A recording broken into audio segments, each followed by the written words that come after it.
بسم اللہ الرحمن الرحیم۔ شروع اللہ کے نام سے جو بڑا مہربان نہایت رحم والا ہے۔ کہ ہم لوگ عبادت میں پابندی کیوں نہیں کرتے؟ آخر ہم سے عبادتیں کیوں نہیں ہوتی؟ تھوڑی دیر کے لیے ہم لوگ جب سنتے ہیں تو یہ شوق پیدا ہوتا ہے کہ اس کے بعد مجھے کوئی نماز نہیں چھوڑنا ہے، اس کے بعد میں کبھی داڑھی نہیں منڈاؤں گا، اس کے بعد میں کبھی اپنے آنکھوں سے گناہ نہیں کروں گا، اس کے بعد اللہ اور اللہ کے مرضی کے ساتھ زندگی گزارنا ہے، اللہ اور اللہ کے رسول کو ناراض کر کے مجھے زندگی نہیں کرنا۔ یہ تو تھوڑی دیر کے لیے ہمارے دلوں کے اندر خیال پیدا ہوتا ہے۔ جب ہم مجلسوں سے باہر نکل جاتے ہیں، محفلوں سے باہر نکل جاتے ہیں، مسجد سے باہر نکل جاتے ہیں، تو ہماری پرانی زندگی جیسے تھی ویسے شروع ہو جاتی ہے، ہماری عبادتوں کا شوق ختم ہو جاتا ہے، گناہوں کی زندگی شروع ہو جاتی ہے۔ آخر ایسا ہوتا کیوں؟ اور یہ کیفیت، یہ حالت ہم میں سے ہر ایک کے اندر پائی جاتی ہے۔ قربان جاؤ اللہ کے رسول صلی اللہ علیہ وسلم پر کہ زندگی کا قیامت تک جو بھی سوال ہو، ہر سوال کا جواب قرآن اور حدیث میں، نبی کی زندگی میں مجھے اور آپ کو ضرور ملے گا۔ اسی لیے تو اللہ تبارک و تعالیٰ نے پیغمبر صلی اللہ علیہ وسلم کو آخری نبی بنا کر بھیجا کہ اے پیغمبر، آپ کے بعد کوئی نبی نہیں ہے، آپ اپنی امت کو ہر سوال کا جواب دے دیجیے، چاہے وہ سوال آپ کے صحابہ میں اٹھے، چاہے وہ سوال آپ کے صحابہ کے بعد والوں میں اٹھے، قیامت کی صبح تک اٹھنے والے ہر سوال کا جواب آپ کو دے کر دنیا سے تشریف لانا۔ جو بھی مسئلہ ہو دنیا کے اندر،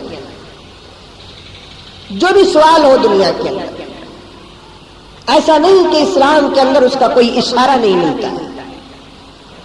اب جو ہماری حالتیں ہیں نا کہ شب برات آ گیا تو شوق پیدا ہو گیا، جمعے کے خطبے میں بیٹھے تو شوق پیدا ہو گیا، کسی مولوی کی صحبت میں رہے تو شوق پیدا ہو گیا، کسی شیخ کے ساتھ رہے تو شوق پیدا ہو گیا، باہر نکل جاتے ہیں تو ہماری حالت تباہ ہو جاتی ہے، ہماری حالت متغیر ہو جاتی ہے، ہماری حالت بدل جاتی ہے۔ آخر ہوتا ایسا کیوں؟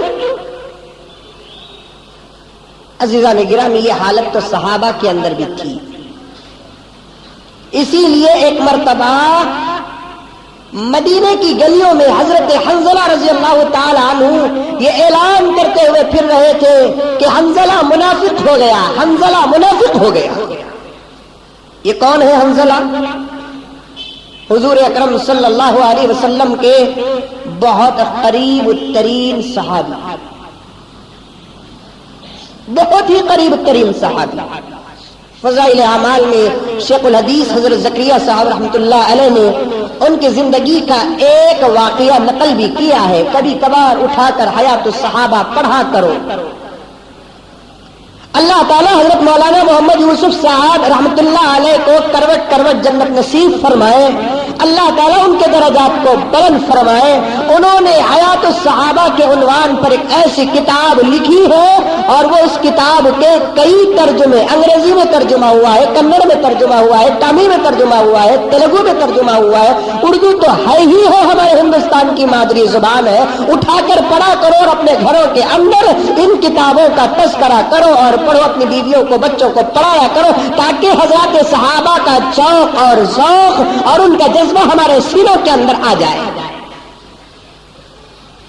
ابتدائی باب رکھا حضرت شیخ الحدیث زکریا صاحب رحمۃ اللہ علیہ نے حیات الصحابہ، حکایات الصحابہ کے نام پر۔ اس میں حضرت حنظلہ رضی اللہ تعالی عنہ کا واقعہ بھی موجود ہے۔ یہ کون صحابی؟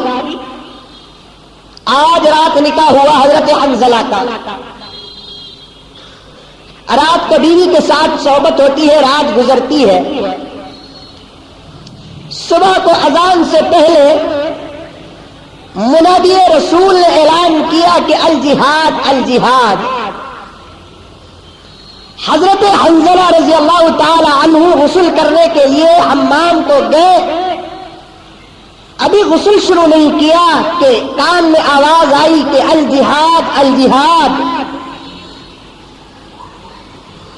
تو حضرت حنظلہ رضی اللہ تعالیٰ عنہ سوچتے ہیں کیا کرے، غسل کرے یا حضور کے ساتھ جہاد کو چلے جائے. آواز اندر سے آتی ہے کہ حنظلہ موت کا کوئی اعتبار نہیں ہے، اٹھ جا یہاں سے. حنظلہ موت کا کوئی اعتبار نہیں، اٹھ جا یہاں سے. اگر نبی کی محبت میں اٹھے گا تو تیرا غسل فرشتے کرائیں گے.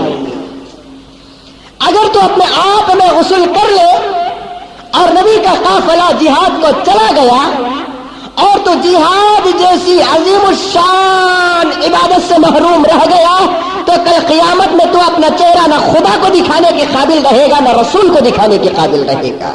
جہاد جہاد. میں نے کئی مرتبہ عرض کیا کہ جہاد عبادتوں میں سب سے بہترین عبادت ہے، اور آج ہندوستان کے اندر اس کی اجازت نہیں ہے.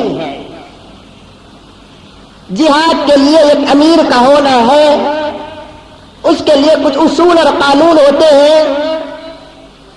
یہ بیوقوف حکومت ہے ہندوستان کی کہ مسلمانوں کے جہاد سے ڈر جاتی ہے. نہیں، ہم تو ہندوستان کی حکومت کو کہتے ہیں کہ تم ڈرنے کی کوئی ضرورت نہیں ہے. جہاد بچوں کا کھیل نہیں ہے. اللہ کے رسول علیہ الصلوۃ والتسلیم نے جہاد کا حکم تو ضرور لگایا ہے، لیکن اس کے قانون اور رولز اور ریگولیشن بھی لگائے ہیں. تنہا کسی مسلمان کو جا کر حملہ کرنے کی اجازت نہیں ہے. اس کے لیے ایک امیر کا ہونا ضروری ہے، اور بغیر امیر کے جہاد ہو نہیں سکتا. تو میرے حال حضرت حنظلہ رضی اللہ تعالیٰ عنہ غسل سے اٹھے، بیوی کو چھوڑ دیا، جہاد کو چلے گئے، لڑتے ہوئے شہید ہو گئے. شہید ہو گئے. اللہ کے رسول صلی اللہ علیہ وسلم میدان کارزار کے بعد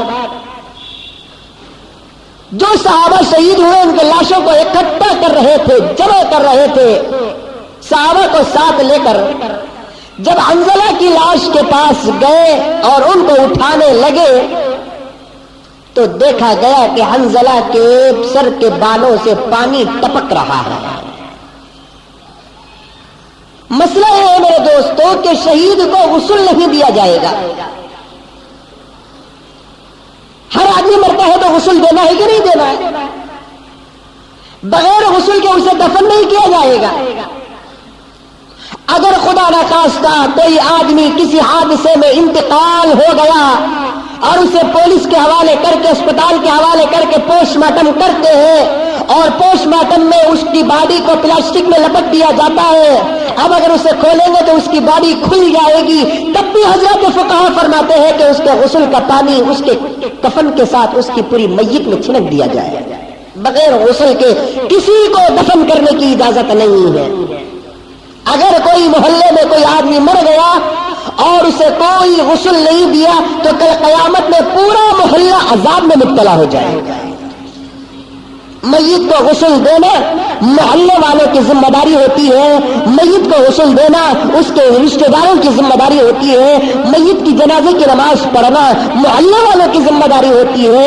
اگر کوئی آدمی میت کا غسل نہ دیا اور اس کے جنازے کی نماز نہیں پڑھا اور ایسے ہی جا کر دفن کر دیا تو اللہ تعالیٰ پورے محلے کو کل قیامت میں عذاب میں مبتلا کر دیں گے. میت کو کسی صورت سے غسل دیا جائے گا مگر اللہ کے رسول علیہ الصلوۃ والتسلیم نے ارشاد فرمایا کہ جو اللہ اور اللہ کے رسول کے نام پہ مر جاتا ہے اور وہ قتل کر دیا جاتا ہے، اس کے جسم سے خون نکل جاتا ہے تو اسے غسل نہ دو، اس کو اسی خون کے ساتھ دفن کر دو، اس لیے کہ کل قیامت میں اللہ تعالیٰ اسی خون کے ساتھ اسے اٹھائیں گے. شہید کو پوچھیں گے اے میرے بندے یہ تیرے گردن سینے تیرے جسم پہ خون کہاں کا؟ وہ بندہ کہے گا کہ مولا کائنات تو علیم بذات الصدور ہے، تو خبیر ہے، تو علام الغیوب ہے، تو سب جانتا ہے، پھر بھی تو سوال کر رہا ہے. لیکن بندہ میں ہوں، جواب دے دیتا ہوں۔ بات یہ ہے، اللہ تبارک و تعالیٰ سے بندہ عرض کرے گا کہ مولا یہ میں نے جو اپنے گردن کو کٹایا نا، میں نے جو یہ گردن کو کٹایا نا، تیرے اور تیرے رسول کے نام پر، اعلاء کلمت اللہ کے نام پر، قرآن کے نام پر، اسلام اور ایمان کی ناموس کے نام پر، عزت کے نام پر میں نے کٹایا۔ اللہ تبارک و تعالیٰ فرمائیں گے کہ تو شہید ہو کر دنیا سے مرا، تجھے دنیا کے اندر بھی کوئی جرم نہیں اور قیامت میں تیرا حساب بھی نہیں ہے۔ اسی لیے حدیث میں آتا ہے اب تو کسی کو شہید ہونے کا موقع نہیں ہے۔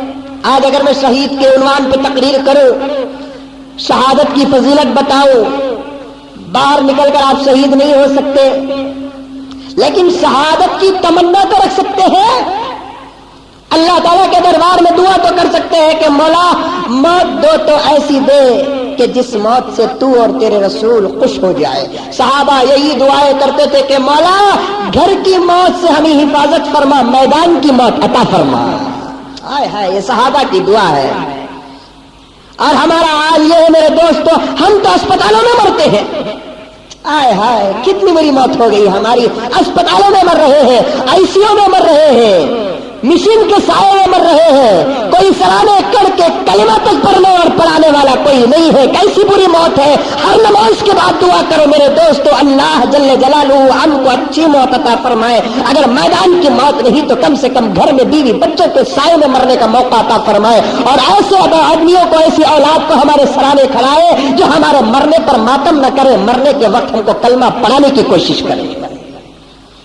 اپنی اولاد کو نصیحت کرو، بیٹے مرنا تو سب کو ہے، اگر مجھے مرنے کا وقت آ گیا، سکرات شروع ہو گئی، نزا شروع ہو گئی، غراٹے شروع ہو گئے، تو اس وقت میرے سرانے کھڑ کے سینہ مارنا، سر مارنا، واویلا کرنا، ماتم کرنا نہیں بیٹے، وہ تو نفس نفسی کا عالم ہے۔ شیطان آ کے بالکل قریب کھڑ جاتا ہے، کبھی سرانے کھڑتا ہے، کبھی پینتے کھڑتا ہے، وہ کبھی جھوٹی جنت کو دکھاتا ہے، کبھی جھوٹی جہنم کو دکھاتا ہے، کبھی کچھ کرتا ہے، کبھی کچھ کرتا ہے۔ بیٹے ایسے وقت میں تو میرے سرانے کھڑ کے زور سے تو کلمہ پڑھ، تیرے کلمے کو سن کر میں کلمہ پڑھ لوں تو ایسی موت مجھے بہتر موت نظر آئے۔ کوئی ہمارے سرانے کھڑ کے کلمہ پڑھنے والا نہیں ہے۔ اللہ کے رسول علیہ الصلوۃ والتسلیم نے فرمایا لقنوا موتاکم، تمہارے موتا کے سامنے تلقین کیا کرو، اس کے بازو پر بیٹھ کر کھڑ کر زور سے کلمہ پڑھو، لا الہ الا اللہ محمد رسول اللہ، اس کے بازو کھڑے ہو کر زور سے دوم کلمہ پڑھو، اشہد ان لا الہ الا اللہ واشہد ان محمدا عبدہ ورسولہ، اور اسے زبردستی بھی نہ کرو۔ مرنے والے کو دے بابا کلمہ پڑھ لو، اجے دادا کلمہ پڑھ لو، ماموں کلمہ پڑھ لو، اماں کلمہ پڑھو۔ سکرات کا عالم ہے، نفس نفسی کا عالم ہے، مصیبت کا عالم ہے، ٹینشن کا عالم ہے۔ وہ اپنی مصیبت میں کہہ دے کہ اگر یہ کہہ دے جارے میں پڑتا نہیں، اگر یہ بول دیا تو موت کے وقت کافر ہو گیا۔ اس کے لیے شریعت نے کیا کہا کہ بازو کھڑ کر صرف زور سے کلمہ پڑھو، تمہیں پڑھو، انشاءاللہ اسے پڑھنے کی توفیق ہو جائے گی۔ کیوں؟ سکرات کی سختی تو بڑی سخت سختی ہے۔ سکرات کسے کہتے ہیں؟ احادیث کی زبانی ہے، تفصیل میں نہیں جانا چاہتا میں، مجھے تو کچھ اور ہی عرض کرنا ہے، نہیں معلوم کہ اللہ تعالیٰ میرے ذہن میں یہی باتیں ڈال رہا ہے، عرض کر رہا ہوں، امانت آپ کے سامنے پیش کر رہا ہوں۔ کچھ بات عرض کر کے آگے بڑھاؤ کہ کسی صحابی نے اللہ کے رسول صلی اللہ علیہ وسلم سے پوچھا یا رسول اللہ سکرات کیا ہے؟ اللہ کے رسول علیہ الصلوۃ والتسلیم نے فرمایا سکرات اس کو کہتے ہیں کہ زندے بکرے کو اگر اس کے ذبح کیے بغیر چمڑا نکالیں گے تو جو تکلیف ہوتی ہے اس سے 70 گنا تکلیف مرنے والے کو ہوتی ہے۔ اور ایک حدیث میں آیا ہے تلوار کے 100 مار سے زیادہ تکلیف سکرات والے کو ہوتی ہے، 100 مار سے زیادہ تکلیف سکرات والے کو ہوتی ہے۔ ہم کبھی موتاؤں کو غور سے دیکھتے نہیں، اس سے دیکھ کر عبرت حاصل کرتے نہیں۔ بابا مرنے کی حالت میں ہے تو سب در کو باہر بھاگتا جاتا ہے، اللہ اللہ ہمارے بابا، یو ہمارے بابا، تمہارے بابا کب بولے ہمیں ہمارے بابا بول کر کھڑو جا کر سامنے، بازو کھڑو جا کر کلمہ پڑھو، زور زور سے کلمہ پڑھو۔ اللہ تبارک و تعالی ہم تمام کو ایسی پیاری اور اچھی موت عطا فرمائے۔ ہائے ہائے، اللہ والوں کے واقعات آتے ہیں میرے دوستو، مرنے والوں نے مر کر دنیا والوں کو ایک مثال بتا دی۔ مرنے والوں نے مر کر دنیا والوں کو ایک مثال بتا دی. خواجہ فرید الدین عطار رحمت اللہ علیہ، جن کی ایک کتاب مدرسوں کے اندر پڑھائی جاتی ہے پند نامہ نام کی، اصل میں وہ عطر کا بزنس کرتے تھے، عطر بیچتے تھے، بہت بڑی دکان تھی عطر کی. اچانک ان دکان کے اندر ایک سادہ سیدھا میلے کپڑے والا بوڑھا اندر آ گیا. خواجہ فرید الدین عطار رحمت اللہ علیہ عطر کی دکان چلا رہے تھے. اللہ کے رسول صلی اللہ علیہ وسلم نے فرمایا جو آدمی جس قسم کی تجارت کرتا ہے اس کی تجارت کا اثر اس کی زندگی میں پڑتا ہے. فقہاء نے اس بات کو امت کے سامنے پیش کیا. جو آدمی جتنی بڑی بزنس کرے گا، جو آدمی جیسی تجارت کرے گا، اس کی تجارت کا حال اس کے زندگی میں پڑے گا. میرے ایک دوست چپل کا بیپار کرتے تھے، ان کے ساتھ سفر کرنے کا موقع ملا. ہمیشہ ان کی نگاہیں ہر کسی کے پیروں پر پڑی رہی ہے. وہ چپل کا کیسا، بمبئی کا کی دلی کا، کیا ہے یہ بزنس کا اثر ان کی زندگی میں پڑا. اسی لیے اللہ کے رسول صلی اللہ علیہ وسلم نے فرمایا کہ بزنس کرو تو اچھا کرو تاکہ بزنس کا اثر تمہاری زندگی پر پڑے. چمبار کی ڈیوٹی اچھی نہیں، بھنگی ٹوٹی کی ڈیوٹی اچھی نہیں. اسی لیے امام ابو حنیفہ رحمۃ اللہ علیہ نے فرمایا کہ اگر کوئی ٹوٹی کا بیٹا ہے اور کوئی عطر بیچنے والے کی بیٹی ہے تو ایسے عطر بیچنے والی بیٹی کا نکاح ٹوٹی کے بیٹے کے ساتھ کرنا جائز نہیں ہے. خیر ایک باریک مسئلہ ہے، میں نے آپ کے سامنے عرض کر دیا. تجارت کا اثر پڑتا ہے. اب حضرت خواجہ فرید الدین عطار رحمت اللہ علیہ عطر کی بزنس کرتے تھے اور بڑا ہی خوبصورت اور بڑا اچھا بزنس ہے. حضرت عمر فاروق رضی اللہ تعالی عنہ نے فرمایا مجھے خلافت نہ ملتی تو میں عطر کی تجارت کرتا، اس لیے کہ اس میں نقصان ہے ہی نہیں ہے. پیسوں سے اگر نقصان ہو جائے تو خوشبو کا فائدہ تو مل جائے گا. عطر کا بزنس ہمیں بزنس نہیں کرتے، گھر میں بیٹھ جا کو رول کال کھاتے ہیں. بزنس کیا ہے نہیں معلوم. اب ایک سادہ سیدھا بوڑھا آدمی جن کے کپڑے برابر نہیں تھے سیدھا گھس گیا. اب جو آدمی کپڑے میں برابر نہیں رہتا، صورت میں برابر نہیں رہتا، اسے معاشرے میں عزت نہیں ملتی ہے. کپڑوں سے عزت دیتے ہیں، صورت سے عزت دیتے ہیں، پیسوں سے عزت دیتے ہیں. ابھی حضرت مولانا لطف اللہ صاحب دامت برکاتہم کے ساتھ سفر میں گیا. شیخ سعدی رحمۃ اللہ علیہ کا واقعہ حضرت نے بتایا. شیخ سعدی شیراز ایران کے رہنے والے تھے، بہت بڑے اللہ والے گزرے ہیں. ایک مرتبہ ایک شادی کو گئے، ایک پڑوسی دعوت دیا تو شادی کو گئے. شادی کو جیسے ہی گئے تو شادی کے پنڈال کے دروازے کے پاس دو پولیس والے کھڑا کر رکھا تھا. بہت بڑا مالدار آدمی تھا. شیخ سعدی جا کر اندر گھسے تو وہ پولیس والے بھگا دیے فقیر سمجھ کر. شیخ سعدی رحمۃ اللہ علیہ کپڑے برابر نہیں تھے، جا. شیخ سعدی کو کشف ہوا شاید میرے کپڑوں کی وجہ سے یہ پولیس والے مجھے اندر نہیں جماتے. پھر شیخ سعدی اپنے گھر کو آئے، اچھا کپڑا پہن لے کر گھر کے اندر داخل، شادی محل کے اندر داخل ہوئے. اب پہلے آئے تو بھگا دیے، اب آئے تو سلام کر کے اندر بلا رہے ہیں. شیخ سعدی اندر گھس گئے. جب دسترخوان بچھا تھا، دسترخوان میں بیٹھ کر کھانا اٹھا کر منہ میں رکھنے کے بجائے اپنے کپڑے میں ڈالنا شروع کر لیے. اب ادھر ادھر کرنے بولے حضرت یہ کیا کر رہے ہیں؟ ارے بیوقوف ہو، میں بالکل ٹھیک کر رہا ہوں، دعوت میری نہیں بلکہ میرے کپڑوں کی ہے. اگر میری ہوتی تو پہلے داخل کر لیتے، میرے کپڑوں کی ہے اس لیے پہلے نہیں جمائے، اب جمانا شروع کر لیتے. کپڑوں سے عزت ملتی ہے، کپڑوں سے کسی کو کوئی عزت نہیں ملتی. صورت سے کبھی کسی کو کوئی عزت نہیں ملتی. دولت سے عزت کا کوئی اعتبار نہیں ہے. حکومت سے کسی کی عزت کا کوئی اعتبار نہیں ہے. اعتبار تو اعمال کا ہے. قرآن مجید کہتا ہے کہ ان اکرمکم عند اللہ اتقاکم، تم میں سے معزز وہ ہے جو دنیا کے اندر اللہ اور اس کے رسول سے ڈر کر زندگی گزارتا ہے اور اس کی مرضیات پر اپنی زندگی کو قربان کرتا ہے. اللہ کی نگاہ میں جو عزت والا ہے دنیا میں بھی وہ عزت والا ہے. اللہ کی نگاہ میں جو ذلیل ہے اسے عزت دینا اسلام کو اٹھانے کے برابر ہے. اسی لیے امام ابو یوسف رحمۃ اللہ علیہ نے کیا فرمایا؟ کان کھول کے سن لو، سینہ تھام کے سنو. اللہ کی نگاہ میں جو عزت والا ہے اسے عزت، اللہ کی نگاہ میں جو ذلیل ہو گیا ہے اسے عزت دینا اللہ کو ناراض کرنے کے برابر ہے. حضرت امام ابو یوسف رحمت اللہ علیہ نے فرمایا اور حضرت امام محمد رحمت اللہ علیہ نے فرمایا، یہ دونوں بزرگ شخصیتیں حضرت امام ابو حنیفہ کے شاگرد ہیں، اپنا فتویٰ پیش کرتے ہیں کہ سلام سب کو کرو لیکن داڑھی منڈانے والے کو سلام نہ کرو، اس لیے کہ اس پر اللہ کی لعنت برستی ہے۔ ہائے ہائے، داڑھی منڈانے والوں کان کھول کے سن لو، 24 گھنٹے تم پر اللہ کی لعنت برستی ہے۔ اس لعنت کی وجہ سے حضرت امام ابو یوسف اور امام محمد رحمت اللہ علیہ نے فرمایا کہ اللہ کی لعنت اور اللہ کی سلامتی مل نہیں سکتی، جہاں لعنت ہے وہاں سلامتی نہیں، جہاں سلامتی ہے وہاں لعنت نہیں۔ جس پر اللہ کی لعنت برس رہی ہے، جس پر ملائکہ کی لعنت برس رہی ہے، جس پر اللہ کے رسول کی پھٹکار پڑ رہی ہے، اسے تم 100 مرتبہ سلام کرو، ایک سلام بھی اس کے حق میں کوئی قبول نہیں ہوگا۔ کیوں؟ اللہ نے اسے ذلیل کر دیا ہے، تم عزت دینے کی ضرورت نہیں ہے۔ اب ناراض ہو جائیں گے حضرت، یہ جو بولتے ہیں تمہیں اچھا بولنے کو رہتے ہی یہاں تو اٹک جاتے تمہیں۔ میں ہی کہاں اٹکتا ہوں بابا، اٹکتے آپ ہیں۔ اللہ کا کرم پاک پروردگار کاش کہ مجھے بچاتا ہے، سچ کہنے کا حق کہنے کا موقع دیتا ہے، اٹکتے تو آپ ہیں۔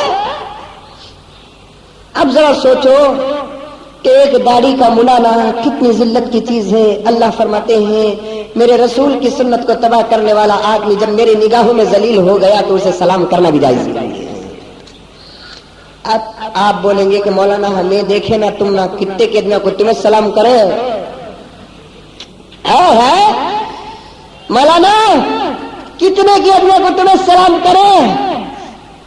امام ابو حنیفہ فرماتے ہیں، سن لو اس کا جواب ٹھیک۔ امام ابو حنیفہ فرماتے ہیں امام ابو یوسف اور امام محمد کا فتویٰ 100% صحیح ہے، وہ حضور کی محبت میں فتویٰ تو دے دیے ہیں لیکن یہ فتویٰ ذرا نرم پڑنا چاہیے۔ امام ابو حنیفہ فرماتے ہیں حالات کو دیکھ کر اگر کسی کو سلام کرنے کا موقع ملے تو زبان سے سلام کر دو، لیکن کبھی اس داڑھی منڈانے والے کو دل سے دعا نہ کرو۔ کیوں؟ اللہ کی نگاہ میں ذلیل ہو گیا وہ، اب اس کی عزت دنیا کے اندر کہیں نہیں ہے، اس کی عزت کا کوئی اعتبار نہیں ہے۔ ہاں ایک آدمی ایسا ہے کہ جو اللہ کو پسند ہے، اللہ کے رسول کو پسند ہے، اللہ بڑی محبت کرتے ہیں، رسول اللہ بڑی محبت کرتے ہیں، وہ آدمی کو دنیا عزت دے یا نہ دے، آسمان و زمین کے ملائکہ عزت کی نگاہوں سے دیکھتے ہیں۔ عزت کو تلاش کرو اللہ کے دربار میں، عزت کو مانگو اللہ کے دربار میں، عزت کے بھکاری بنو اللہ کے دربار میں۔ اسی لیے اللہ کے رسول علیہ الصلوۃ والتسلیم فرماتے ہیں کہ قیامت میں اللہ تعالیٰ اپنے قریب ایسے لوگوں کو رکھے گا جن لوگوں کا اعتبار دنیا کے اندر کچھ بھی نہیں تھا، ان کو دنیا کے اندر کوئی عزت نہیں ملتی تھی، ایسے لوگوں کو اللہ جل جلالہ اپنے قریب رکھتے ہیں۔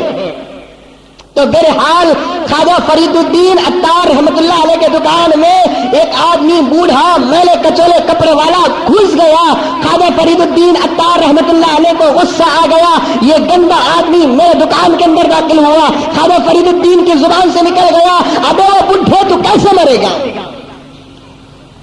نکل گیا زبان سے کہ تو کیسے مرے گا؟ ہمیں رہتے تو ہستی نہ چڑھا دیتے، لیکن وہ اللہ والا تھا جو اپنی موت کو اپنے جیب میں رکھ کر پھرتا تھا۔ اپنی موت کو کہاں رکھ کر پھرتا تھا؟ اپنے جیب میں رکھ کر پھرتا تھا۔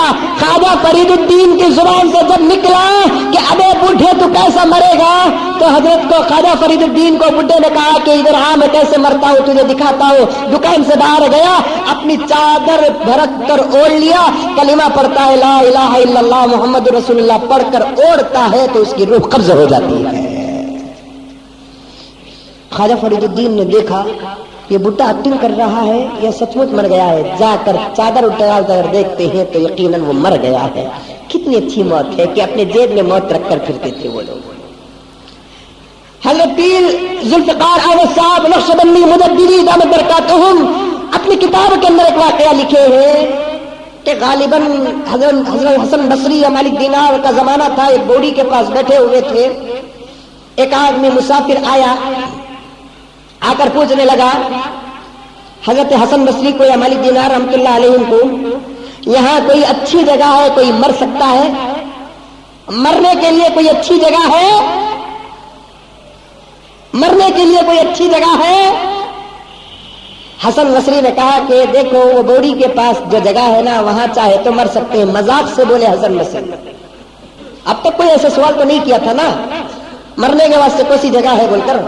اب پوچھتے اگر پوچھے تو بھی ایڈریس ہے چل جاؤ ریلوے گیٹ کو, یہ تو یوٹیلیٹی بلڈنگ چل جاؤ, نہیں تو کسی بھی کپن پارک میں جا کو پھانسی ڈال لو. کون مرتے ہیں ایسی موت؟ جو دنیا سے ڈر جاتے ہیں, دنیا کے حادثات سے ڈر جاتے ہیں, وہ خودکشی کی موت مرتے ہیں. اور خودکش ہو کر مرنا, خودکشی کی موت مرنا, اللہ تبارک و تعالیٰ فرماتے ہیں کہ وہ قیامت تک عذاب میں مبتلا رہے گا, کبھی اسے معاف نہیں کیا جائے گا. کوئی آدمی اپنی جان کو ہلاکت میں نہ ڈالے. ولا تہلکوا انفسکم, اپنی آپ کو ہلاکت میں نہ ڈالو, اپنے جان کی حفاظت کا خیال کرو. یہ جان اللہ کی امانت ہے, اگر اسے قربان کرنا ہے تو اللہ کے راستے پر قربان کرو, اللہ کے نام پر قربان کرو. کبھی کسی کے نام پر قربان کرنا نہیں ہے. لڑکی کے نام پر لڑکے کو اپنی جان گنوانا نہیں ہے, لڑکے کے نام پر لڑکی کو اپنی جان گنوانا نہیں ہے. قرض کی وجہ سے کوئی مرنا نہیں ہے. ہاں کوئی مار کر مر گیا تو سبھی ہے, لیکن اپنے آپ نے زہر کھا کر پھانسی لے کر بڑی پٹی پہ جا کر مرنا سخت حرام ہے, حرام.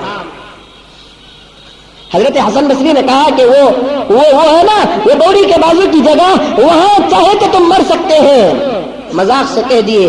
وہ سیدھے گیا, سیدھے جا کر بوڑی سے پانی نکالا, اچھے طریقے سے وضو کیا, 2 رکعت نماز پڑھا. جس مسلح پر اس نے سجدہ کیا تھا اسی مسلح پر سر رکھ کر سوتا ہے تو کیا کہ تھوڑی دیر کے بعد انتقال ہو جاتا ہے. کیا پیاری موت مرتے ہیں وہ لوگ, کیسے اچھی موت مرتے ہیں. وضو بھی کر لیے اور 2 رکعت نماز بھی پڑھ لیا. جس مسلح پر اس نے اللہ کا سجدہ کیا تھا اسی مسلح پر اس کا انتقال ہو جاتا ہے. کتنی اچھی موت ہے کہ وضو کی حالت میں آئی, نماز کی حالت میں آئی, سجدے کی حالت میں آئی. ہماری موت کیسے ہوگی؟ اللہ تعالی ہم میں سے ہر ایک کی حفاظت فرمائے. ہمیشہ وضو کی حالت میں رہو, ہمیشہ وضو کی حالت میں رہو, نماز کی نیتیں کرتے رہو کہ اگر موت آ جائے تو انشاءاللہ تعالی وضو کی حالت میں موت آئے گی. اسی لیے حضرت ابوبکر شبلی رحمۃ اللہ علیہ فرماتے ہیں 40 سال سے میرے اوپر کوئی لمحہ ایسا نہیں گزرا جس میں وضو کی حالت میں نہ رہا ہوں سوائے بیت الخلاء کے. جب بھی میرا وضو ٹوٹتا تو باقاعدہ میں فوراً وضو کر لیتا تھا.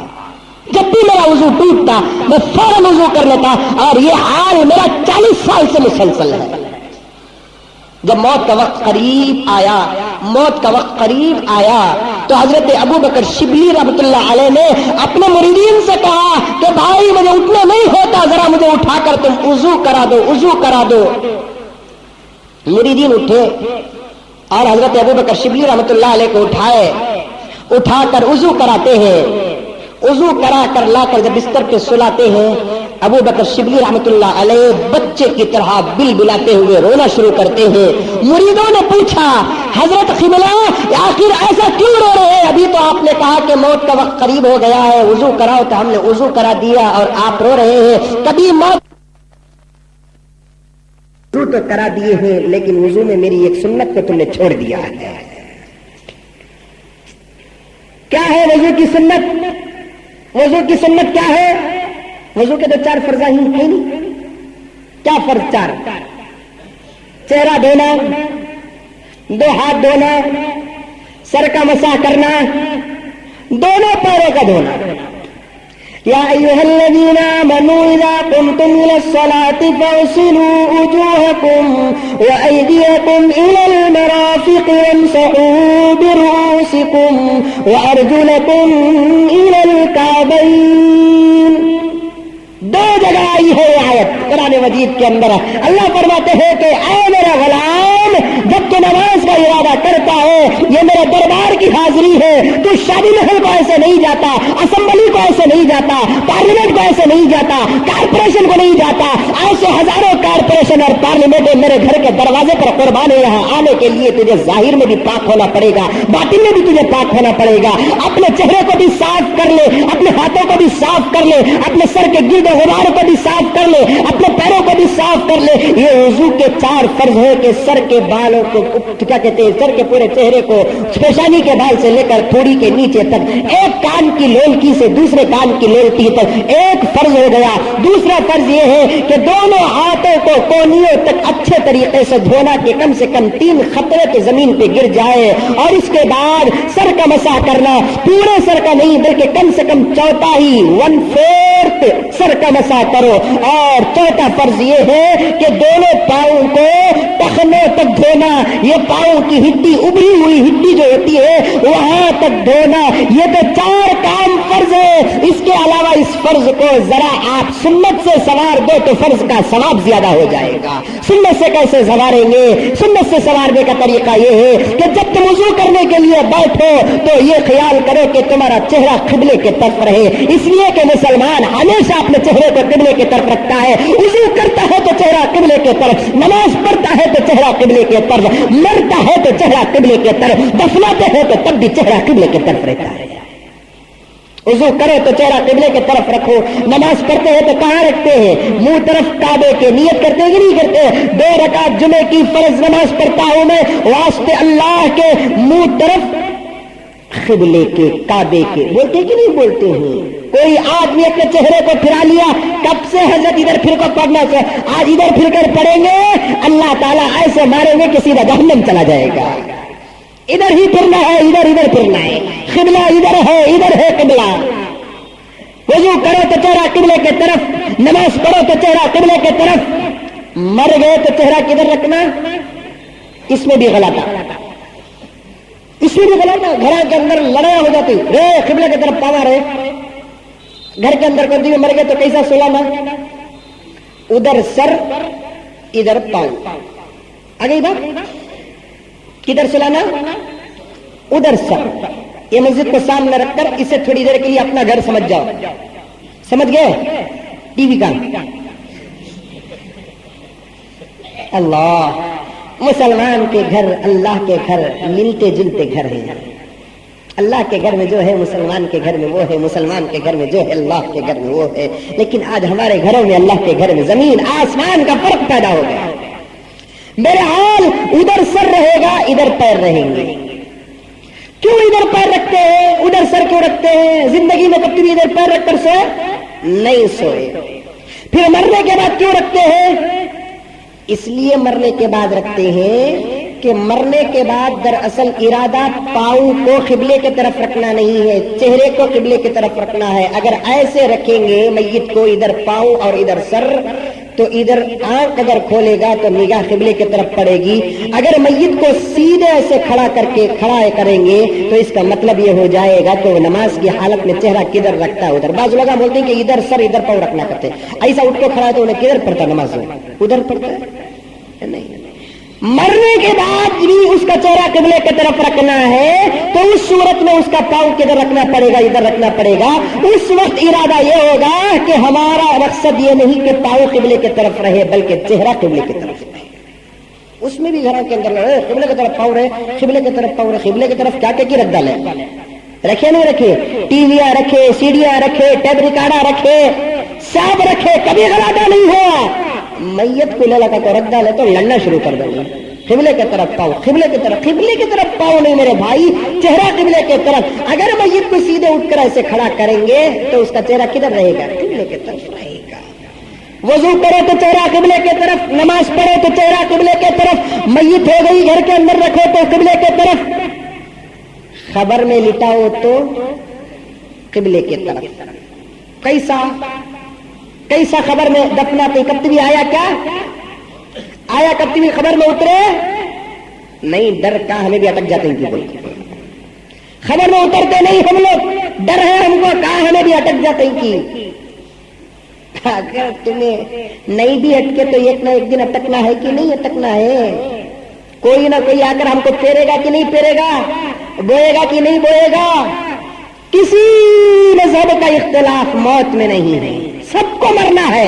اترو کبھی کبھار خبروں میں اترو, اتر کر دیکھو کہ خبر کیسی ہوتی ہے, میت کو کیسے دفناتے ہیں, کیسے سلاتے ہیں, کیا کرتے ہیں, میت کو کیسے دفناتے ہیں. دیکھو جا کر خبر میں دفنانے کا طریقہ کیا ہے کہ ایسے قبر بنتی ہے، ایسے گڑا لمبا ایسا ہوتا ہے، اس میں میت کو ایسے سلاتے ہیں، سلا کر اسے کروٹ کر دیتے ہیں، کروٹ پیٹھ کو دیوار کی طرف لگا کر چہرے کو قبلے کی طرف کر دیتے ہیں۔ لیکن میرے دوستو حدیث میں آتا ہے دفنائیں گے تو سب کو برابر قبلے کی طرف چہرہ رکھ کر لکڑی پتھر وغیرہ رکھ کر اوپر میٹی ڈال کر واپس آئیں گے۔ حدیث میں آتا ہے دو آدمیوں کا چہرہ قبر میں قبلے سے پھر جاتا ہے جب کسی آدمی کے 40 قدم بھی نہیں گزرتے۔ وہ دو بد نصیب کون؟ ایک وہ آدمی جو دنیا کے اندر نماز نہیں پڑھتا، اور دوسرا وہ آدمی جو دنیا کے اندر شراب پیتا ہے۔ خبر میں اس کا چہرہ پھر جاتا ہے، لاکھ سیدھے دفنائیں گے، 40 قدم نہیں جاتے، فرشتے آ کر اس کے چہرے کو پھرا دیتے ہیں کہ تیرا چہرہ یہ قابل نہیں کہ وہ چہرہ قبلے کی طرف رہے، نماز کی پابندی کرو اور شراب سے بچا کرو، اللہ تعالیٰ مرنے کے بعد کم از کم ہمارے چہرے کو قبلے کی طرف تو رکھے۔ تو بہرحال یہ عنوان تو بڑا عجیب عنوان ہے، عرض کر رہا تھا تو کچھ سنتیں ہیں وضو کے، ان سنتوں کو سامنے رکھ کر اگر وضو کریں گے تو 4 فرضوں کے اندر اور زیادہ خوبصورتی آ جائے گی کہ پہلے قبلے کی طرف رہیں گے، جگہ اگر رہی تو قبلے کی طرف نہیں، با مزمل سب بولے قبلے کی طرف رہنا کو بول کو وہاں جا کو ادھر چھوڑا کو ادھر کھڑ جانے جاتے ہیں، جگہ ملی تو کر لو ورنہ فبیہا۔ اس کے بعد وضو کرنے سے پہلے بسم اللہ پڑھو، سمجھ میں آئی؟ وضو سے پہلے کیا پڑھو نا؟ بسم اللہ پڑھو۔ اس کے بعد دونوں ہاتھوں کو اچھے طریقے سے دھو، کتنے مرتبہ؟ 3 مرتبہ۔ اس کے بعد 3 مرتبہ کلی کرو، کلی۔ اس کے بعد 3 مرتبہ ناک میں پانی ڈالو نرم حصے تک۔ اس کے بعد یہ 3 کام کے بعد ایک فرض آتا ہے کہ چہرے کو دھو، ہوگا؟ چہرے کو دھو، چہرے کو دھونے کے بعد دونوں ہاتھوں کو دھو 3 مرتبہ۔ اس کے بعد سر کا مسح کرو، مسح کرنے کا طریقہ بھی پہلے بتایا ہوں، بعد میں بھی پوچھ لے سکتے ہیں۔ اس کے بعد کانوں کا مسح، اس کے بعد اب چند چیزوں کا خلال رہ گیا۔ خلال، خلال کسے کہتے ہیں؟ کسی چیز میں انگلیوں کے ٹھوسنے کو خلال کہتے ہیں، انگلیوں کے داخل کرنے کو، نرم چیز کے اندر انگلیوں کے داخل کرنے کو خلال کہتے ہیں۔ 2 چیزوں کا خلال کرنا ہے، ایک انگلیوں کے درمیان رہنے والے خالی جگہوں کا خلال کرنا ہے، دوسرا داڑھی کا خلال کرنا ہے۔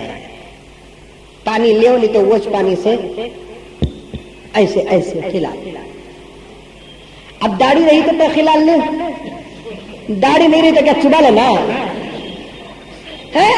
داڑھی رہی تو نہ خلال، داڑھی نہیں ہے تو کیا کریں گے؟ کیا بدنصیب ہے کہ خلال کرنے کے لیے داڑھی نہیں ہے۔ فکر پیدا کرو، شرم پیدا کرو، حیا پیدا کرو، میرے بھائیوں شرم پیدا کرو۔ حضور کی ایک اہم سنت، 50 سال سے تم کو توفیق نہیں ملی ہے، 40 سال سے توفیق نہیں ملی ہے۔ ہر کام کرے، چہرہ دھوئے، کلی کرے، دونوں ہاتھ دھوئے، سر کا مسح کرے، کان کا مسح کرے، انگلیوں کا خلال کرے۔ 40 سال ہو گئے تم کو داڑھی کا خلال کر کے، اس لیے کہ خلال کرنے کے لیے داڑھی کا ہونا ضروری ہے، داڑھی سے نہیں رہی تو خلال کیا کرے گا؟ 40 سال سے ایک عظیم سنت تمہاری زندگی سے غائب ضائع ہو رہی ہے، کیا 40 سال سے شرم پیدا نہیں ہوئی؟ ارے میرے بھائی شرم پیدا کر۔ 1 سال کے بعد بچہ پیدا نہیں ہوا تو شرم تمہارے محلے میں نہیں نکلتا۔ 40 سال سے داڑھی نہیں نکلی اور تو محلے میں ایسے پھر رہا ہے۔ شادی ہو کے 1 سال میں بچہ اگر پیدا نہیں ہوا، فکر کر رہا ابھی بچہ نکلا نہیں، نہ بچہ ہوا نہیں، نہ بچہ ہوا نہیں، نہ بول کر بالغ ہو کے 50 سال ہو گئے، شرم آئی کہ ابھی داڑھی نہیں آئی، نہ داڑھی نہیں آئی، نہ بول کر کبھی فکر ہوئی مولانا کوسا تیل لگاؤں، کوسی دعا پڑھوں، یہ ہاں میری گھاس نہیں نکل رہی ہے، اچھے اچھے علاقوں میں پتھر میں گھاس نکل رہی ہے، لیکن یہ میرا چہرہ کیا کانگریٹ سے بھی زیادہ مضبوط ہو گیا کہ یہاں بال نکلتے ہی نہیں ہے؟ ایک ٹریکٹر لے لگا تو کھکرو یہاں نکل دیں گے، دیکھیں گے۔ کم سے کم ایک ٹریکٹر جو کھیتی باڑی میں کام کرتے ہیں نا، وہ ایسے ایسے رہتے ہیں، کیا بولتے ہیں اسے؟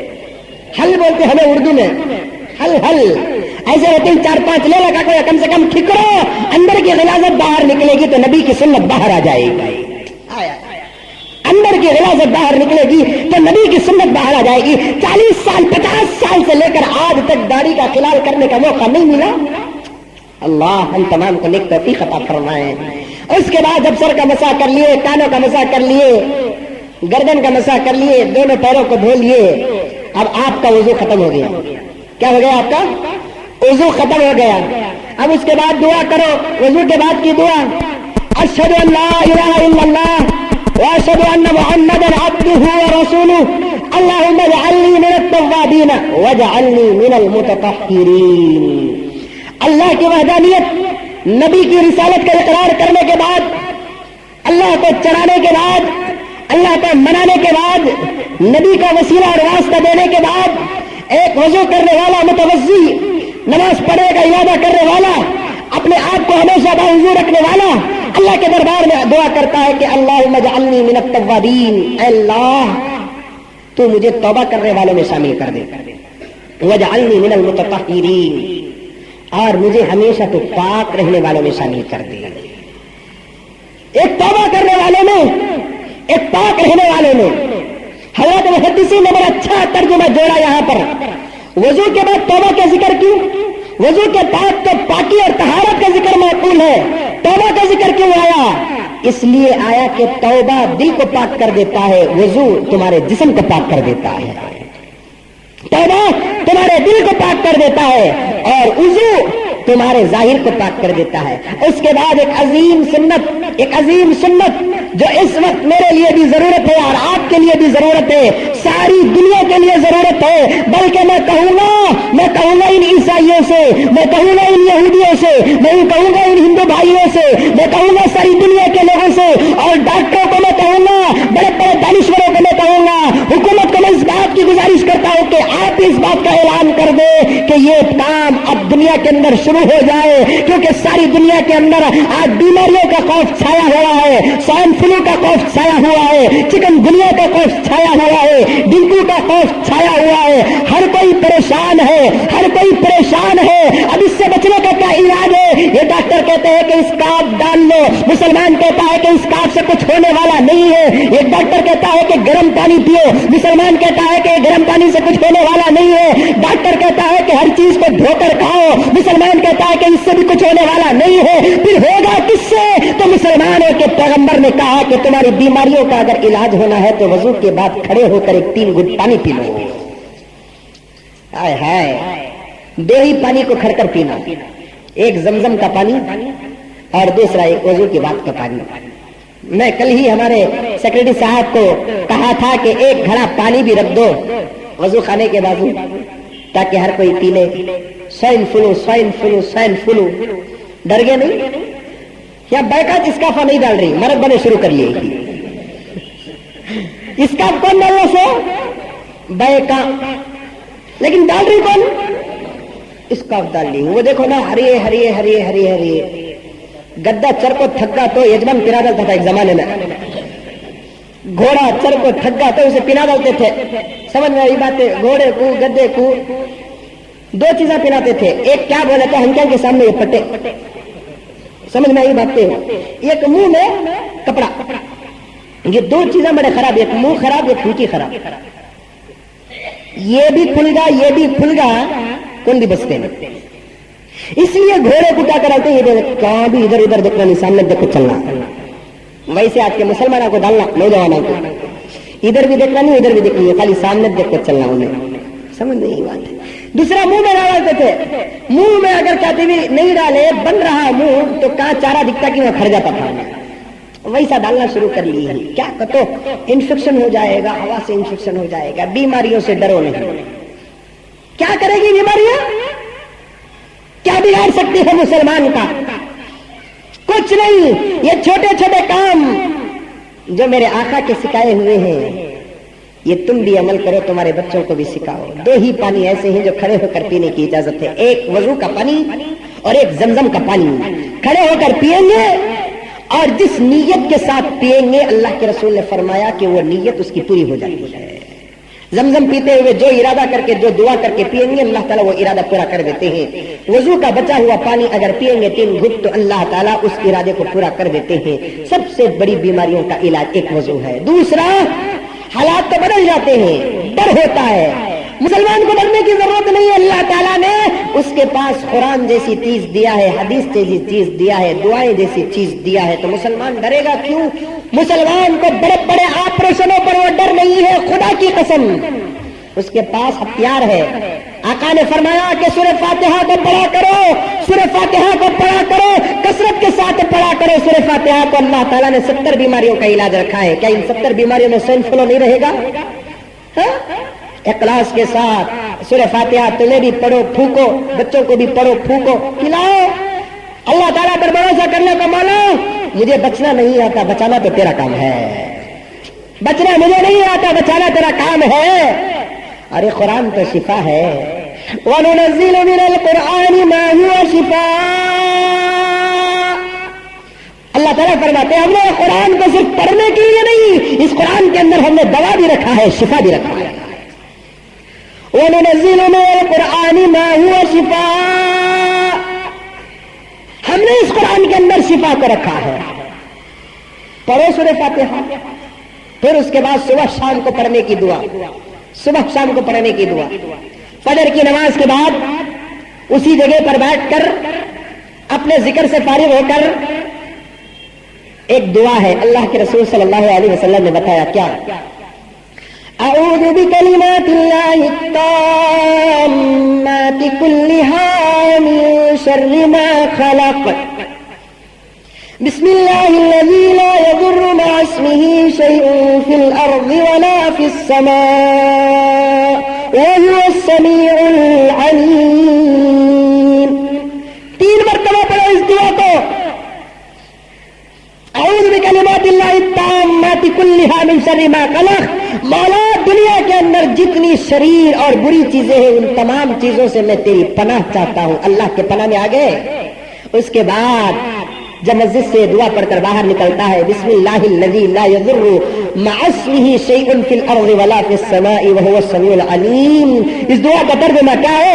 مولا آج کے دن کو میں شروع کرتا ہوں تیرے نام سے، تیرے نام سے آج کے دن کو میں شروع کرتا ہوں، اور دنیا کی تمام نقصان پہنچانے والی چیزوں سے میں تیرے پاس حفاظت مانگتا ہوں. بسم اللہ الذی لا یضر مع اسمہ شیء فی الارض ولا فی السماء. بڑی ذات والا ہے وہ جس کے نام میں کسی کو نقصان پہنچتا نہیں اور کوئی زمین اور آسمان میں اس کی اجازت کے بغیر نقصان پہنچانے والا نہیں. صبح کو 3 مرتبہ پڑھو.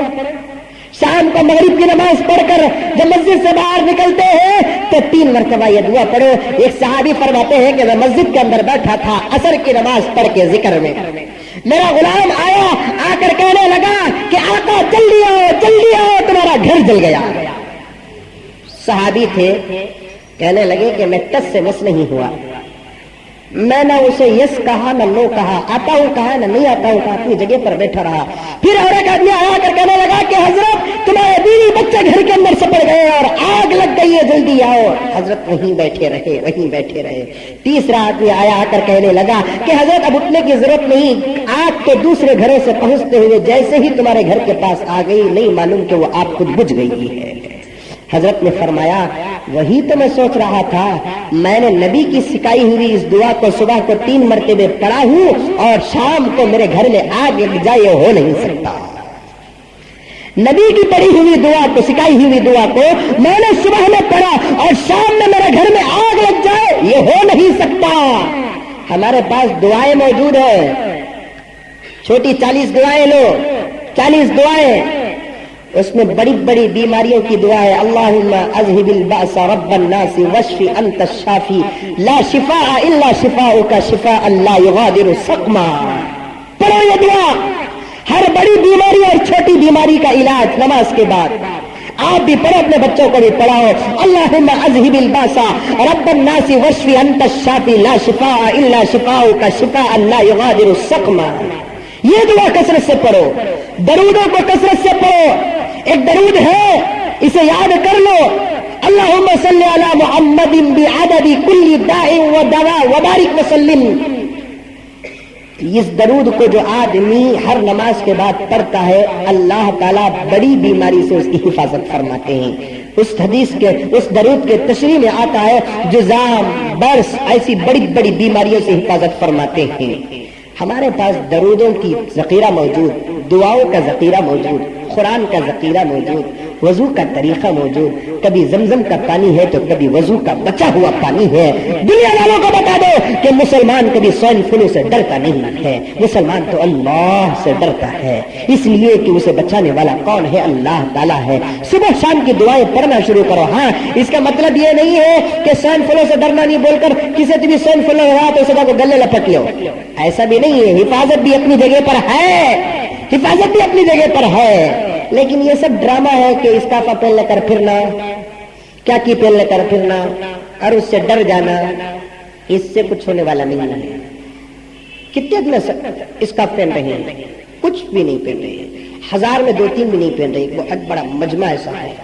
اللہ کے رسول صلی اللہ علیہ وسلم کی دعا حضور کی زندگی میں حضور نے ہماری حفاظت کے لیے دعا کی تھی، اے اللہ میری امت کو یکدم ہلاک نہ کر. ہماری دعا نہ صحیح، کیا رسول کی دعا بھی قبول نہیں ہوئی ہوگی؟ اللہ کے رسول کی دعا ہمارے لیے ہے. آقا نے دعا کیا ہے کہ اے اللہ میری امت کو یکدم ہلاک نہ کر، یکدم ہلاک نہ کر. انشاءاللہ تعالی آقا کی دعا ہمارے ساتھ ہے. بس ہم اپنے آپ کو بنانا ہے، اپنے آپ کو اب آتر جانا ہے. دنیا کتنے چیزوں سے ڈرا رہی ہے، اب ڈرنے کی کوئی ضرورت نہیں ہے. اپنے آپ کو بناؤ، حلال کھانے کی کوشش کرو، نگاہوں کی حفاظت کرو، زبان سے سچ بولو، خیر خیرات کرو، صدقہ دو، روزانہ 1 روپیہ یا 2 روپیہ نکالو.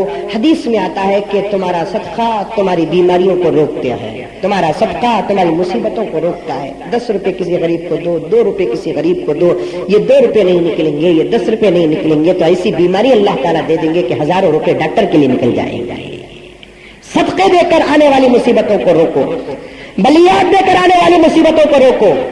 ایک باندی حضرت عائشہ کے گھر داخل ہوئی.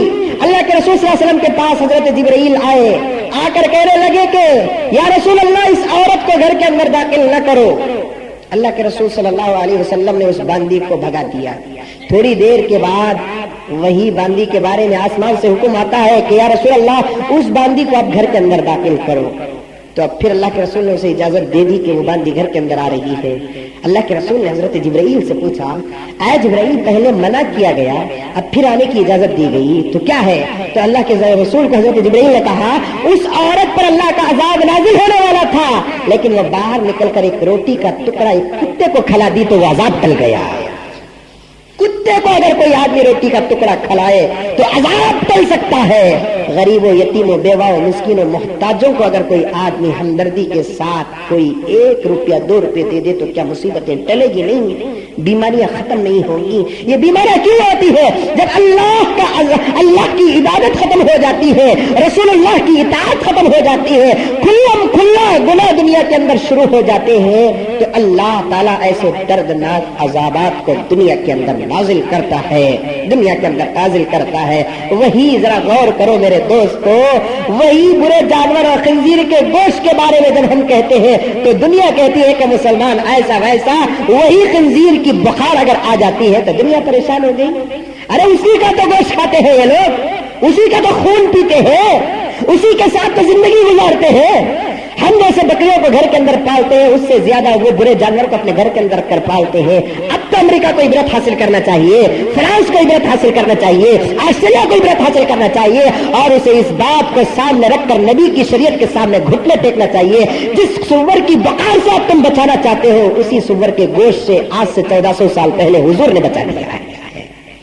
انما حرم علیکم المیتۃ والدم ولحم الخنزیر وما اہل لغیر اللہ. اے غلامان محمد کان کھول کے سن لو، اللہ تعالیٰ نے مردار تمہارے لیے حرام قرار دے دیا، خون کو تمہارے لیے حرام کہہ دیا اور خنزیر کو تمہارے لیے حرام قرار دے دیا. کیوں خنزیر کا گوشت کھانے سے منع کیا؟ اس کے اندر اللہ تعالیٰ نے بہت ساری بیماریوں کو رکھا ہے. آج جس خنزیر کے بخار سے تم بچنے کی فکر کرتے ہو، میرے پیارے خدا نے قرآن کے اندر 4 مرتبہ اس آیت کو نازل کر دیا کہ اس خنزیر کو کبھی ٹچ نہ کرو، ہاتھ تک نہ لگاؤ. ہاتھ تک نہ لگاؤ، اس کا گوشت نہ کھاؤ، تمہاری دنیا بھی تباہ ہو جائے گی، آخرت بھی تباہ ہو جائے گی۔ امریکہ، آسٹریلیا، فرانس اور دنیا کے ڈاکٹروں کو اس بات کی طرف غور کرنا چاہیے کہ مذہب اسلام کتنا پاک ہے۔ گائے کھائے، کبھی گائے کی بخار آئی، بکری کھائے، کبھی بکری کی بخار آئی، خامخواہ تم نے چکن کو بدنام کر دیا ہے۔ چکن کی بھی کوئی بخار نہیں ہے، جب بخار کو نام نہیں ملا تو چکن کو چھوڑ دیا گیا ہے۔ چکن دنیا میں مانیچ نہیں، ہڈیاں کی بخار ہو، اسے دیکھو مرغی کی بخار، مرغی کو کبھی بھی ہڈی کا درد آیا، انہیں درد آنے سے پہلے تو اسے کاٹ ڈالتے۔ درد کب آتا سو 40 سال کے بعد، بڈھے ہوئے تو درداں شروع ہوتی ہے نہیں، گڑگے میں درد، کمر میں درد، پاؤں میں درد، درداں شروع ہوتی سچ کیا ہے؟ بڈھے ہوئے تو۔ مرغی کو بڈھی ہونے دیتے نہیں، مرغے کو بڈھا ہونے دیتے نہیں، ہونے سے پہلے بسم اللہ اللہ اکبر کاٹ دیتے ہیں۔ سمجھ، وہ بخار چکن نہیں ہے، چپکے خامخواہ بدنام کیا گیا ہے۔ حلال جانوروں میں کوئی بیماری نہیں ہوتی، اگر بیماری ہوتی تو حلال جانور کو اللہ حرام قرار دے دیتا۔ کتے کو کیوں حرام کیا؟ برے جانور کو کیوں حرام قرار دیا؟ اس لیے کہ ان کے اندر بیماریاں موجود ہیں۔ بکری کے اندر کوئی بیماری نہیں، گائے کے اندر کوئی بیماری نہیں۔ اور رہی ان بیماریوں کا علاج، دواؤں تو ہو سکتے ہیں، لیکن لاکھ دواؤں کی دوا آج مسلمان کے پاس ہے کیا؟ کہ اس کے پاس قرآن ہے، حدیث ہے، دعائیں ہیں، کثرت سے دعائیں پڑھو، اللہ کے پاس دعا کرو کہ مولا ہر بڑی چھوٹی بیماری سے ہماری حفاظت فرما، ہر خطرناک بیماری سے ہماری حفاظت فرما، تمام عالم اسلام کی حفاظت کرو، سام مالک کی حفاظت فرما، دعائیں کرو اور اس کے علاوہ یہ کام کرو۔ میرے حال بات کہیں سے کہیں چلے گئی، کہنا بھی مجھے یہ تھا آپ کے حضرات کے سامنے۔ بہت سارے نوجوانوں نے بھی کہا کہ مولانا احسان فلو سے بڑی پریشانی ہو گئی ہے، بڑی پریشانی ہو گئی ہے۔ پریشان ہونے کی کوئی ضرورت نہیں ہے، اللہ تعالیٰ مقدر میں جو ہے وہ فیصلہ فرمائیں گے۔ گناہوں کی زندگی سے توبہ کر لو، اللہ تعالیٰ سکون کی زندگی عطا فرمائے گا۔ گناہوں کی زندگی سے توبہ کرو، اللہ تعالیٰ سکون کی زندگی عطا فرمائیں گے۔ تو بہرحال حضرت ابو بکر شبلی رحمۃ اللہ علیہ بستر پہ آ کے رونا شروع کر دیے۔ پوچھا گیا کہ کیوں رو رہے ہیں؟ تو انہوں نے کہا کہ 40 سال سے میں نے کوئی وضو نہیں چھوڑا، اور اس وضو میں میں نے ایک سنت بھی نہیں چھوڑا، لیکن آپ لوگ آخری وضو کرائے ہیں تو اس میں مجھے انگلیوں کا خلال والی سنت چھڑا دیے، تو وہ سنت کے چھوٹنے پر مجھے رونا آ رہا ہے۔ ایسے اللہ والوں کی موت ہوتی ہے۔ اسی لیے اچھی موت کی دعا کرو، اور اچھی موتوں میں سب سے بہترین موت شہادت کی موت ہے۔ کون سی موت ہے؟